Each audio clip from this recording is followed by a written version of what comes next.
Bueno, arratsaldeon danori, buenas tardes a todos. Lo que yo os quiero presentar es la experiencia del Consorcio de Aguas en el tratamiento de unas aguas superficiales problemáticas, como son el caso del abastecimiento de Garcheta, del municipio de Orduña. Os voy a hablar principalmente. Lo que os voy a contar se puede englobar en tres bloques. Inicialmente os voy a contar unos datos fundamentales del abastecimiento de Garcheta para situarnos y para poder entender la problemática. Después os contaré una serie de estudios de seguimiento y tratabilidad que se han ido realizando a lo largo de los años. Y la parte principal sería contaros un poco qué problemas de explotación nos hemos ido encontrando, qué soluciones hemos ido dando y qué proyectos tenemos a futuro. Bueno, lo primero, decir que el municipio de Orduña es el municipio de Vizcaya situado más al sur. De hecho, está tan al sur que es una isla rodeada por territorio alavés y burgalés.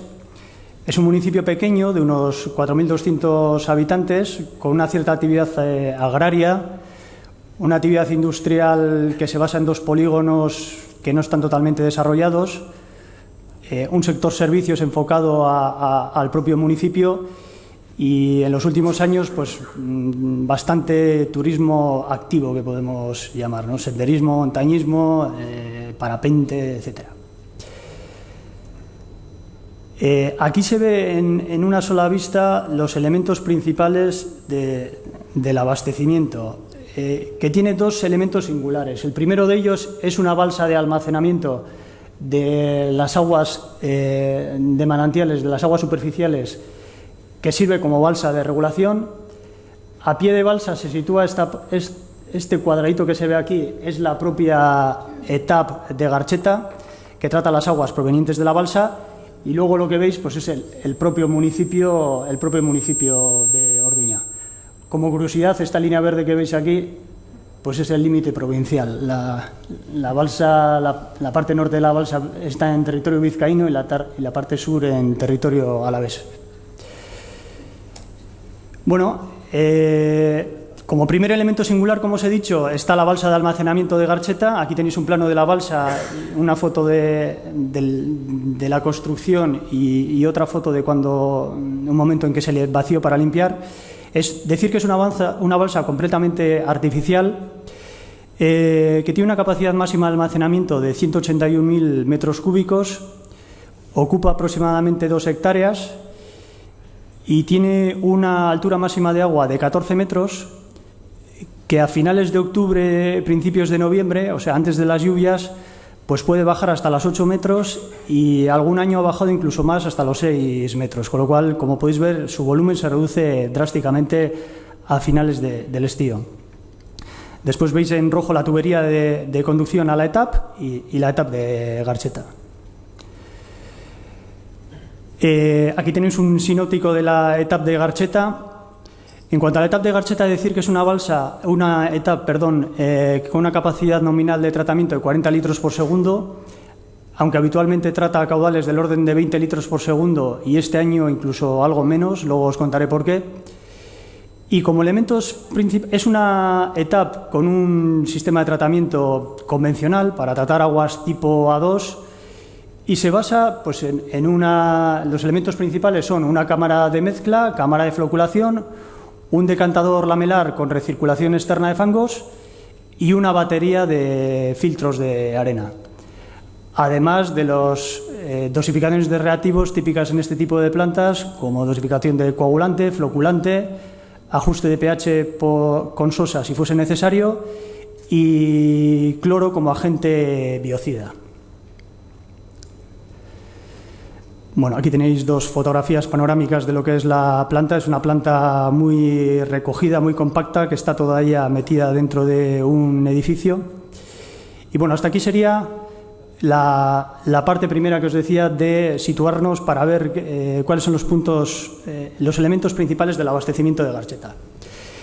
En cuanto a la calidad de las aguas que tenemos que tratar, Esta tabla es un poco un resumen de los estudios regulares que hemos ido realizando desde 2007. Bueno, decir que la planta se construyó en 2007 y la balsa se terminó de construir en el año 2005. Bueno, aquí veis las características principales del agua que tenemos que tratar. Lo principal es que los contenidos de hierro y manganeso son siempre bajos, habitualmente por debajo de los límites de detección.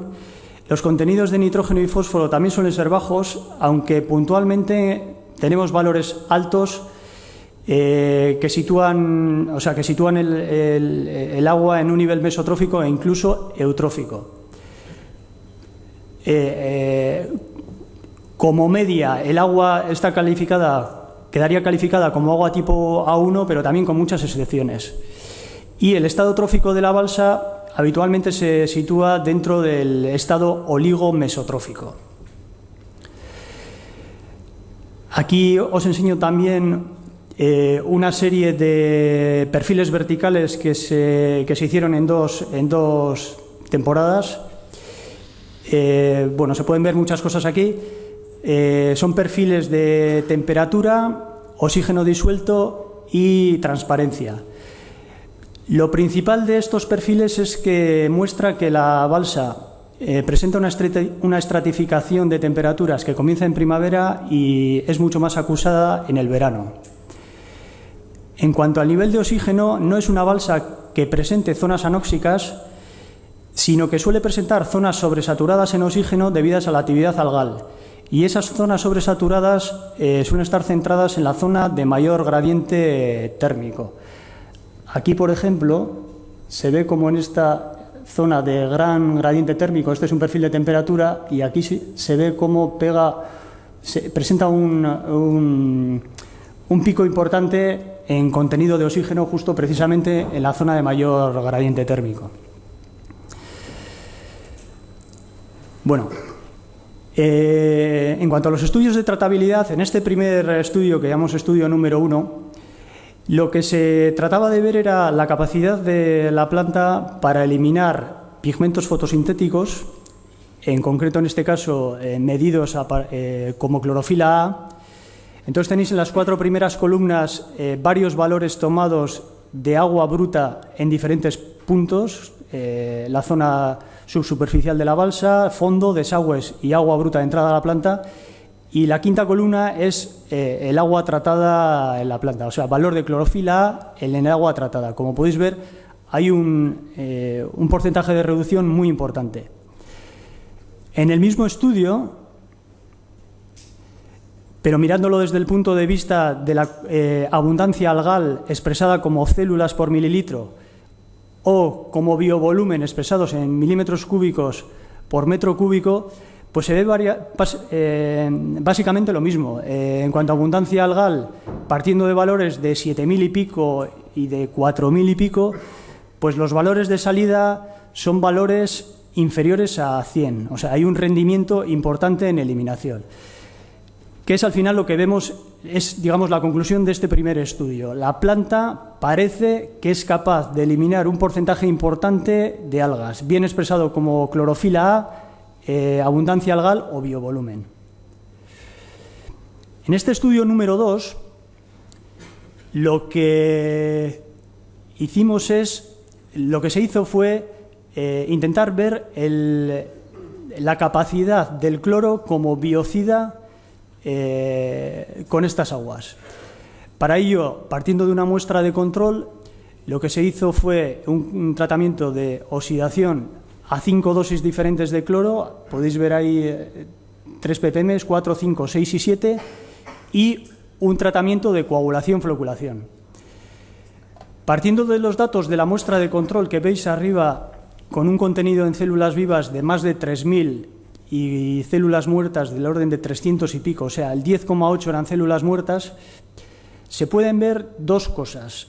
En primer lugar, como ya hemos visto en el estudio número 1, el tratamiento de coagulación-floculación reduce de una manera importante el contenido de algas. En todos los casos, el valor de salida de células vivas es inferior a 140, partiendo de 3.000. Y en rojo se ve el porcentaje de células muertas con respecto a células vivas. ¿Qué es lo que se ve aquí? Bueno, desde luego se ve que el cloro no es un gran agente biocida contra estas algas. Teniendo en cuenta que la muestra de control tenía un 10,8% de células muertas, los dos primeros casos tienen un contenido en células muertas del orden del 20 y tantos %, que bueno, no es un rendimiento enorme, y los tres últimos, pues fijaros, este es un valor un poco extraño y los otros dos son valores del orden del de la muestra de control. Con lo cual, ¿qué podemos ver en este estudio? Una parte es lo mismo que hemos visto en el primero, el tratamiento de coagulación, floculación parece que reduce enormemente el contenido de algas, pero sin embargo parece que el cloro no es un biocida muy específico para eliminar las algas. Y en este estudio número 3 lo que se quiso fue un poco no tratar la planta como un conjunto, sino intentar ver por separado cuál era digamos, el efecto de la decantación y después el efecto de los filtros de arena.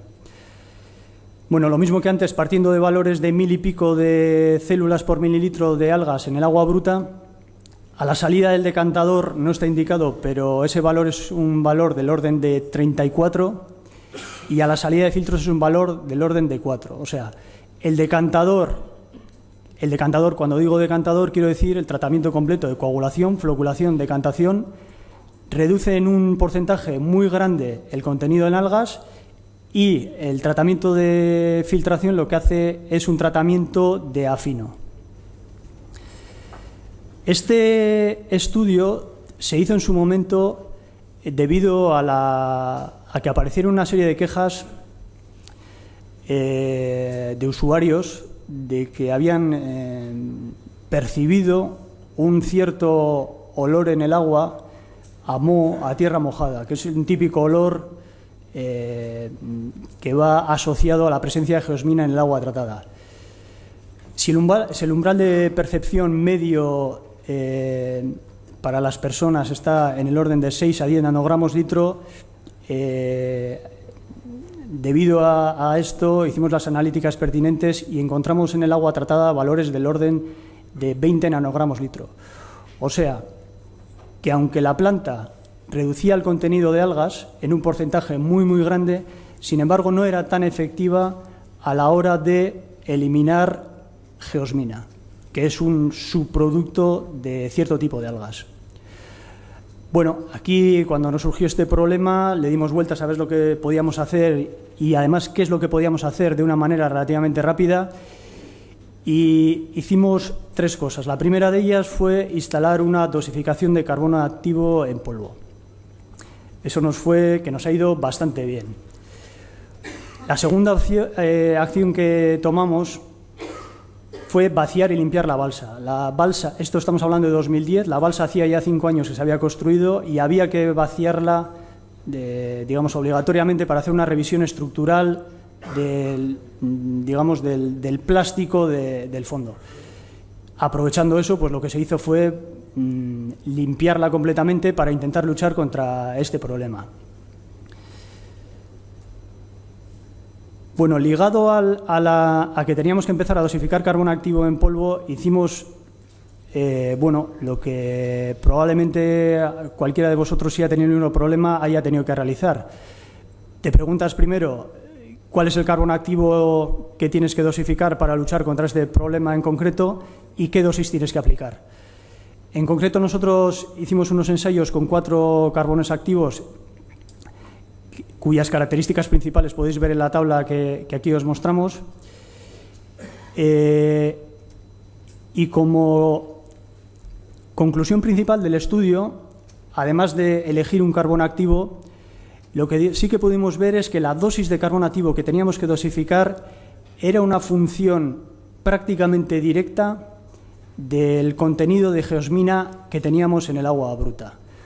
O sea, el rendimiento de eliminación, eso se puede ver en los gráficos azules que veis ahí, el rendimiento de eliminación de geosmina era función prácticamente de la dosis que se aplicase. Y como tercera medida que tomamos en su momento, también porque era una medida bastante rápida de implementar, fue instalar un generador de ultrasonidos en la balsa con objeto de intentar evitar la proliferación de algas. Este generador que veis aquí, este flotador, es este puntito que hay aquí. Y sobre la eficacia de este aparato solo os puedo decir una cosa. No puedo decir que no funcione, pero desde luego no nos ha evitado la formación de algas.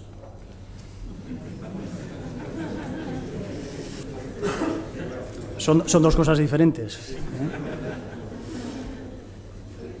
Bueno, hasta este momento los mayores problemas que habíamos tenido era de geosmina. Ya en septiembre de 2013, o sea, 8 años después de construirse la balsa, tuvimos verdaderos problemas de tratamiento en la planta. O sea, la planta empezó a ir mal. Los fangos que se formaban en el decantador flotaban. Además, la turbidez del agua decantada después nos la encontrábamos a la salida de filtros, o sea, los fangos flotaban y además la coagulación-floculación no iba bien porque el agua decantada, o sea, los filtros no eran capaces de reducir la turbidez que le llegaba del agua decantada, o sea, ya había un problema de coagulación-floculación. También detectamos que teníamos un burbujeo de burbujitas pequeñitas en la cámara de floculación y el agua tenía un color verduzco raro. Bueno, hicimos las analíticas pertinentes y vimos que efectivamente teníamos un bloom de algas. Teníamos un contenido en clorofila A de 22 microgramos litro con una predominancia de algas del género Cosmarium sp. Bueno, era la primera vez que nos pasaba algo de esto y nos volvimos locos durante varios días, durante varias semanas. Probamos de todo. Se hicieron docenas de IARTES con todo tipo de coagulantes, floculantes, dosis diferentes de cloro, carbono activo sí, carbono activo no, se probó de todo. Como la coagulación-floculación iba muy mal, se trajo varias veces fango de otra setup para intentar recuperar la coagulación-floculación. Aparentemente al principio funcionaba, pero luego se perdía ese fango de la misma manera. Y bueno, y muchísimas más cosas que se hicieron, ¿no? Al final, este episodio lo conseguimos solventar con dos acciones principales. Durante 20 días aproximadamente nos fue bien cambiando la toma de la balsa. En lugar de tomar de la toma flotante, empezamos a tomar del fondo y durante 20 días el proceso se estabilizó y nos fue bastante bien. También empezamos a dosificar permanganato potásico, inicialmente a unas dosis de 0,5 ppm, que después tuvimos que subir hasta 1 ppm. Bueno, lo de tomar del fondo, ya os digo, nos fue bien durante unos 20 días, pero luego nos fue igual de mal y volvimos a tomar de la superficie. Al final conseguimos llegar a la época en la que empezaron las lluvias, a noviembre. Pudimos dejar de un lado el agua de la balsa y empezar a tratar agua directamente que nos llegaba de los manantiales. Claro, como os decía, esta era la primera vez que nos encontrábamos con semejante problema y eso que la planta y la balsa llevaban ya una serie de años funcionando. Nos preguntamos qué es lo que podía haber pasado con respecto a años anteriores para que este año nos hubiese pasado lo que nos estaba pasando.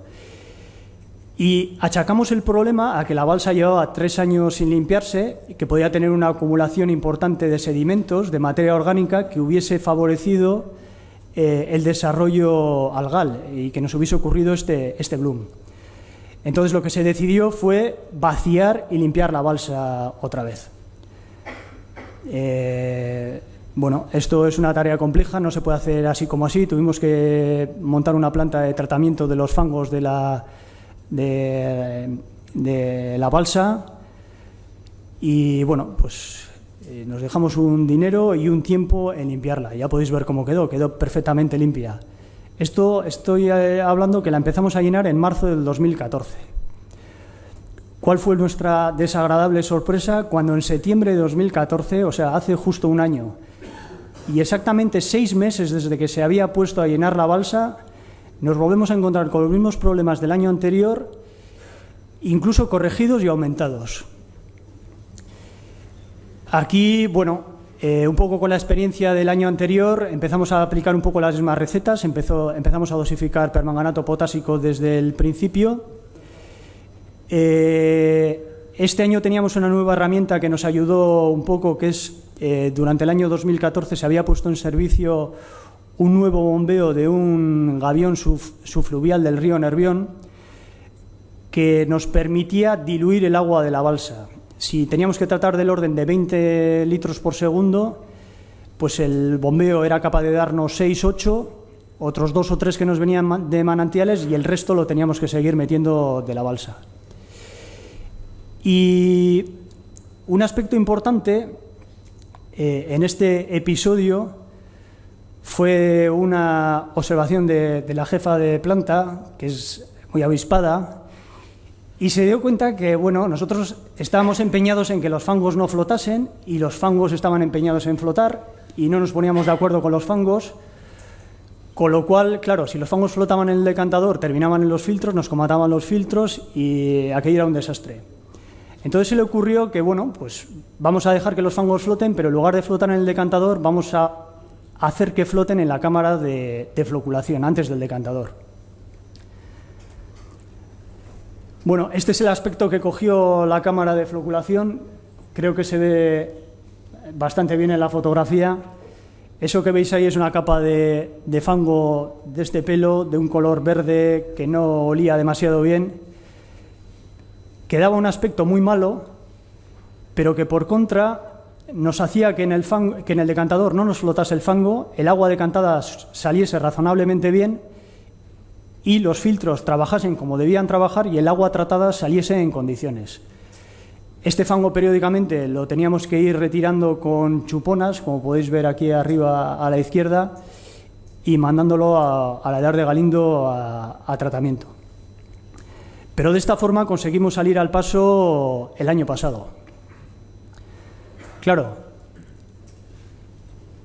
el primer año le achacamos el problema que la balsa estaba sucia, pero el año pasado la balsa estaba limpia y volvimos a tener el mismo problema que el año anterior, con lo cual concluimos que esto a partir de ahora nos podía ocurrir en cualquier momento. No sabíamos porque no sabemos por qué no nos ha ocurrido antes, pero desde luego nos puede ocurrir cualquier otro año.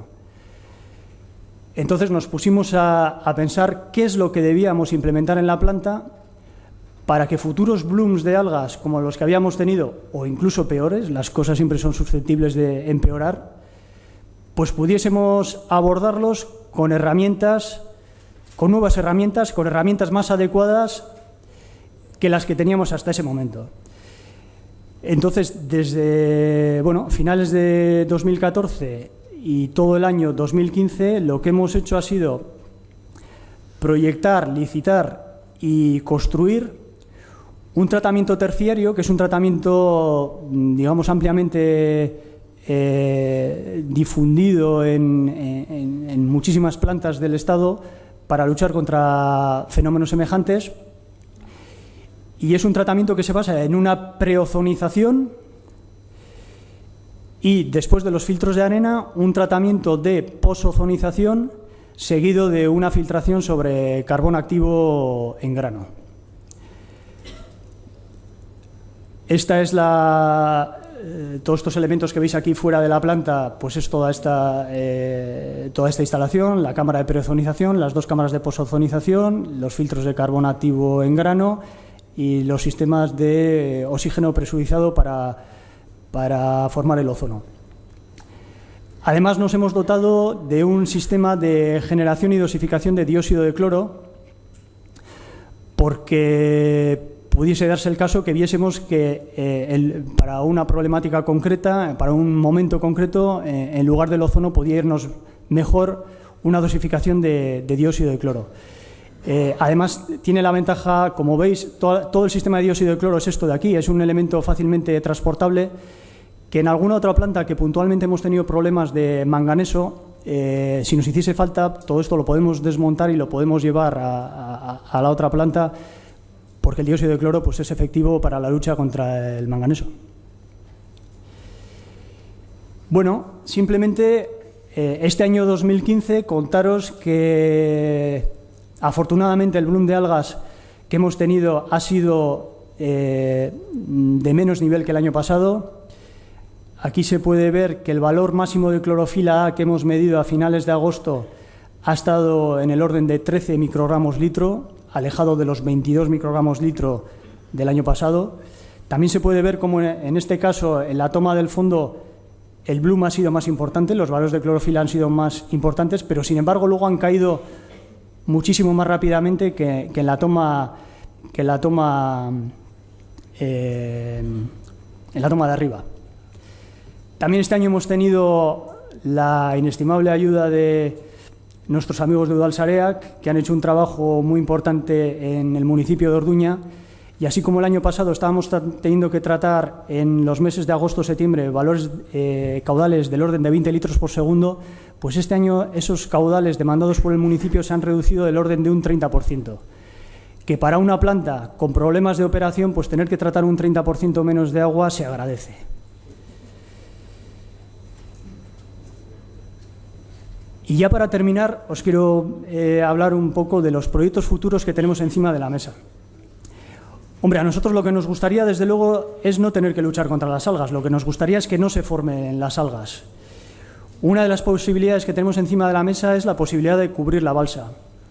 No cubrirla de una forma tradicional, con una estructura, porque es mucha superficie y además la forma de la balsa pues es una forma un poco extraña para cubrirla de esa forma. Pero existen soluciones en el mercado de este tipo, como por ejemplo esta cubrición flotante a base de bolas negras de polipropileno, creo que son, que casualmente este verano, el 15 de agosto, en el correo, en la última página, apareció que en un embalse en California, un embalse que me parece recordar de unos 15 hectómetros cúbicos, pues se han ido a una solución de este tipo a base de bolas. Ellos, sobre todo, lo que buscaban era reducir la evaporación, pero bueno, como elementos secundarios querían reducir también la formación de bromatos y la formación de algas. Bueno, es un asunto que tenemos ahí encima de la mesa. También a nivel de la balsa le estamos dando vueltas a la posibilidad o a lo interesante que pudiese ser eliminar de alguna forma los aportes de fósforo a la balsa en las aguas brutas, ya que el fósforo es el nutriente limitante. Lo que pasa es que aquí nos estamos encontrando que los valores de rendimiento que estamos viendo en el decantador de la planta no son demasiado grandes, no son demasiado importantes, y es difícil, por no decir imposible, conseguir ver en la bibliografía por debajo de qué valores de fósforo puedes estar relativamente seguro que no vas a tener proliferación algal, con lo cual pues es una cosa que tenemos encima de la mesa, pero no estamos en absoluto seguros. También nos han propuesto sistemas como los que veis a la izquierda de agitación de las aguas de la balsa, porque parece ser que para la proliferación de algas el que se esté moviendo el agua pues no debe ser nada ventajoso. Y lo que sí se está haciendo también es, algún compañero antes lo ha expuesto, estamos instalando una sonda multiparamétrica, de forma que lo que nos dé esa información de lo que está ocurriendo en la balsa y poder adelantarnos para tomar medidas. Todo esto a nivel de la balsa, y a nivel de la ETAP le estamos dando vueltas a la posibilidad de, de convertir un poco la ETAP en una especie de laboratorio de tratamiento de este tipo de aguas. Y tenemos encima de la mesa la posibilidad de poner en paralelo una línea de tratamiento completamente diferente a lo que tenemos actualmente y que se basaría en un sistema de flotación del agua por aire disuelto, parecido a lo que antes ha comentado Josemi, que como os he mostrado antes en la fotografía en la que veis la cámara de floculación, sin ninguna ayuda, fijaros cómo flotaban los coágulos que se formaban con las algas, con lo cual si le ayudamos con una flotación de aire disuelto seguro que va a ir bien. Y después del sistema de flotación, una ultrafiltración con membranas. Como conclusiones, la principal conclusión de todo esto que os he mostrado para mí es que si alguno de vosotros estáis pensando en dotaros de algún tipo de almacenamiento similar al que yo os he mostrado, os diría que exprimáis al máximo la posibilidad de haceros con otro tipo de tomas fluyentes o tomas subterráneas. Desde luego, de las 25 plantas que nosotros estamos explotando a día de hoy, con diferencia esta es la que más problemas nos da y es la que tiene es la única que tiene una balsa como fuente primordial o única de abastecimiento de la balsa. Con lo cual, desde luego, no es una solución que yo recomiende. Si no queda otro remedio, pero si se puede explorar al máximo otras fuentes, desde luego hacedlo. Bueno, un poco de bibliografía y referencias para agradecer a las fuentes que nos han permitido hacer esta ponencia. Y bueno, si tenéis oportunidad, visitad Orduña, que es un municipio que merece la pena.